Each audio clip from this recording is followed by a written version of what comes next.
usahanya, usaha kesiswa di bidang kesiswaan, program untuk menumbuhkan keimanan, tanggung jawab, dan moral yang baik terhadap karakter siswa adalah usahanya dengan berbagai macam hal, termasuk dengan keagamaan, peringatan-peringatan tertentu yang hariannya kayak tadi ada dinia, anak-anak disuruh untuk mereka sebagai petugas, kemudian supaya memahami anak-anak yang lainnya mendengarkan, kemudian dibekali juga ditambah oleh kita selaku guru agama untuk menambah supaya lebih ini lagi lebih meyakinkan lagi gitu, lebih tambahan. Terus saja program maka kegiatan kesiswaan yang tadi udah ya, pulang dunia, kemudian peringatan hari-hari besar Islam, baik itu kayak Ramadan, Isra Mi'raj, Maulid Nabi, dan termasuk digalakan kita sholat berjamaah. Itu program-program yang dibuat oleh kesiswaan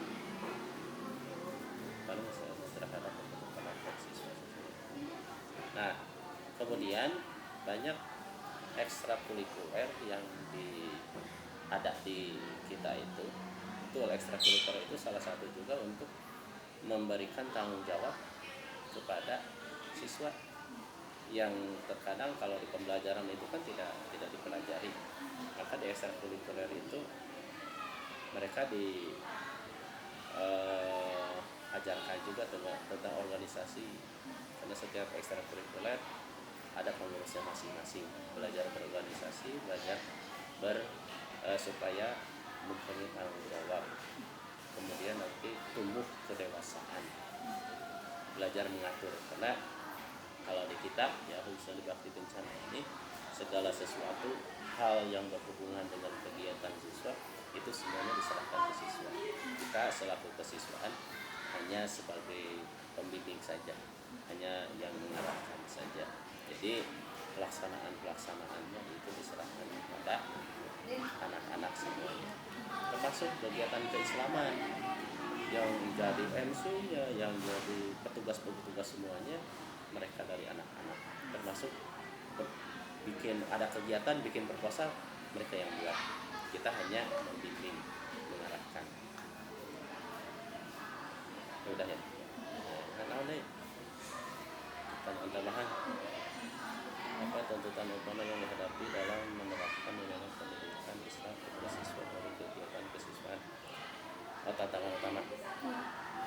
Nah, tantangannya ya sebetulnya tidak terlalu berat sih kalau di kita tantangannya, karena alhamdulillah anak-anaknya ya nurut gitu, meskipun memang ada satu atau dua, tapi kan masih di batas kewajaran sebetulnya. Kalau di anak-anak Bakti Kencana itu ya jarang lah yang bolos, jarang yang paling terlambat karena mungkin macet, dan kita pun selalu standby untuk memantau mereka dalam hal kegiatan. Tentu ini selalu bekerja sama dengan wali kelas. Wali kelas itu terus kita pantau, karena kita punya grup wali kelas juga, kita punya grup ekstrakurikuler juga. Ekstrakurikuler kita juga ada OSIS juga, supaya tidak bebat. Jadi kita kerjasamanya setiap lini tidak ditanggung oleh sendiri.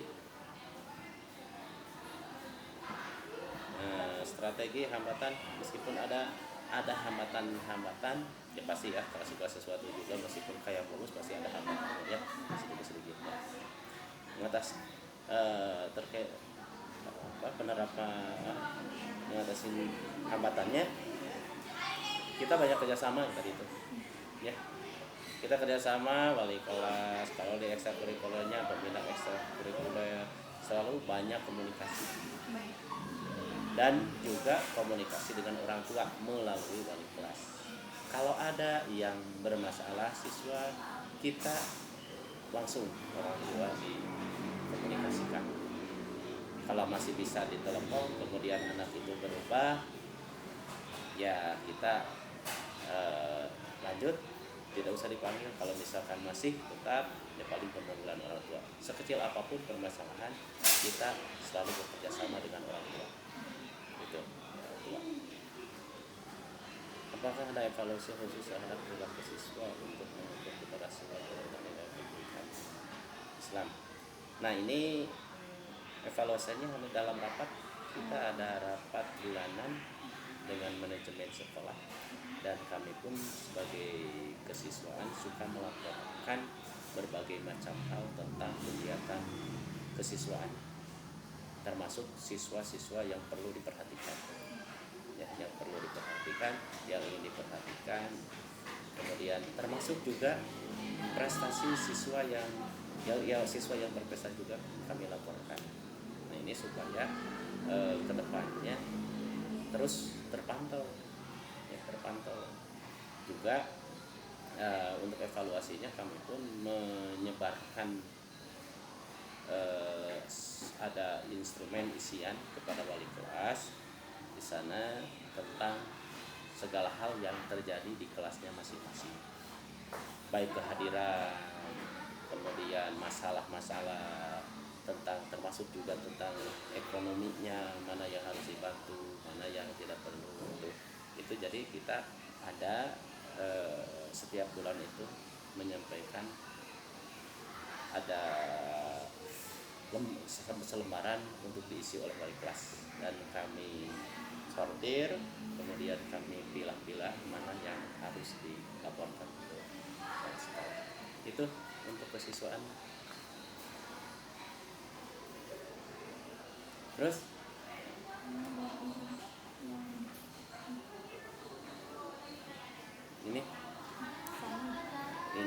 ininya tadi mah penerangan ini mah sama aja ya, sama. Yang ini mah, kalau ini mah selaku guru PAI ya. Melihat adanya hubungan antara pendidikan Islam di surat Al-Tahrim dengan perilaku siswa SMP. Ini masalah tanggung jawab ya. Tanggung jawab, alhamdulillah sebagian besar sudah yang bertanggung jawab mereka itu.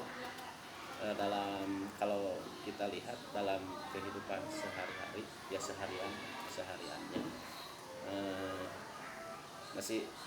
meskipun masih ada, tapi sudah jarang kayak makan sambil jalan, meski masih ada gitu kan, tapi rata-rata sudah ini, karena selalu kita tegur juga, kan itu tanggung jawab gitu ya, untuk menjaga dirinya. Itu kan bisa termasuk kalau kebiasaan kan jadi dosa juga. Kemudian untuk hal-hal yang lainnya, kayak ada program kesiswaan nyambung kepada program PAI-nya berkait peringatan itu, mereka sudah tidang sendiri, udah menyadari diri kalau sedikit ribut pun langsung kita tegur, langsung dia ada respon, karena kita selalu kerjasama dengan kesiswaan ya, dihubung-hubungkan gitu, nilai-nilai pendidikan sama ini mah ya, sama nu tadi kene respon sama di sini ya, sama. Ada ini ekstrakurikuler respon bagus, respon anak-anak bagus.